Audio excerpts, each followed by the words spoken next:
안녕하십니까. JTBC 저녁뉴스입니다.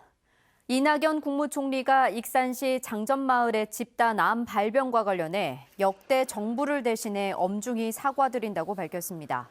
이 총리는 정부 서울청사에서 열린 국무회의에서 모두 발언을 통해 참으로 안타깝고 부끄럽다며 역대 정부가 책임을 이행하지 못했다며 이같이 말했습니다.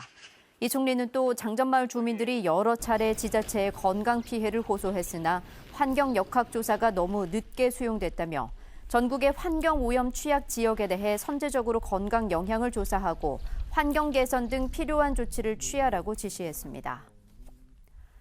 익산 장전마을 암 집단 발병의 원인으로 지목된 담뱃잎 찌꺼기, 연초박의 반입이 전면 금지됩니다. 전라북도는 현재 식물성 잔재물로 분류돼 있는 연초박의 반입을 금지하고 연초박을 재활용 대상으로 허가받은 사업장과 비료 생산업체에 대한 변경 허가를 통해 연초박 재활용을 차단할 계획입니다. 도내에서는 지난 2017년까지 익산, 금강, 농산 등 4곳에서 3,200여 톤의 연초박이 반입됐습니다. 교육부가 2025년에 자사고와 외고 등을 일반고로 전환시키기로 한 가운데 자사고 등의 설립 근거와 학생 선발권 조항을 없애는 초중등 교육법 시행령 개정안을 입법 예고했습니다. 자사고인 전주 상산고는 이 같은 조치에 전국의 자사고와 외고 등과 함께 공동 대응에 나서기로 했습니다. 또한 전북교육청이 교육부 방침에 맞춰 6개 자율 중에 전국 단위 학생 선발권을 없애기로 한 가운데 농촌에 있는 해당 학교들은 학생 모집난을 우려했습니다. 새만금 국제공항 건설을 위한 행정 절차가 마무리돼 내년부터 사업이 본격적으로 추진됩니다. 기획재정부는 새만금 국제공항의 입지와 시설 규모, 총 사업비 등에 대한 적정성 검토를 완료했습니다. 새만금 국제공항 입지는 군산공항에서 서쪽으로 1.3km 떨어진 새만금 부지로 확정됐으며 총 사업비는 7,800억 원입니다. 기재부의 적정성 검토가 완료됨에 따라 국토교통부는 내년부터 오는 2021년까지 기본 계획을 수립하고 2024년에 착공해 2028년에 준공할 계획입니다. 탄소소재법 제정과 제3금융중심지 지정이 보류된 것과 관련해 민주평화당이 민주당과 정부를 강하게 비판했습니다. 민주평화당 정동영 대표는 오늘 전주에 있는 한국탄소융합기술원에서 열린 현장 최고위원회의에서 문재인 대통령의 공약이 여당과 기재부의 반대로 무산됐다며 다른 지역의 눈치를 보며 전북을 홀대하는 민주당이 사과해야 한다고 주장했습니다. 민주평화당은 내년 2월 임시국회에서 탄소소재법과 새만금 특별법이 통과될 수 있도록 당력을 모으겠다고 밝혔습니다. 탄소법이 또 보류돼 지역 여론이 악화되자 더불어민주당 이해찬 대표가 연내 통과를 약속했습니다.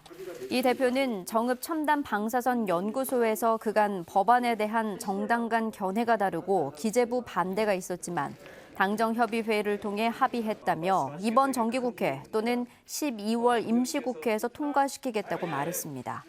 이해찬 대표는 국민연금공단에서 자산운용 중심 금융도시와 인력 양성기관에 대한 지원 요청에도 돕겠다고 화답했습니다. 송하진 지사는 탄소법과 금융중심지 문제 이외에도 공공의료대학원법의 조기 제정과 군산조선소 재가동에 대한 당 차원의 관심과 지원을 요청했습니다. 해경이 군산 문여도 해상에서 실종된 양식장 관리선 선원 2명을 찾기 위해 수색 구역을 사고 해역으로부터 남쪽으로 44km까지 확대한다고 밝혔습니다.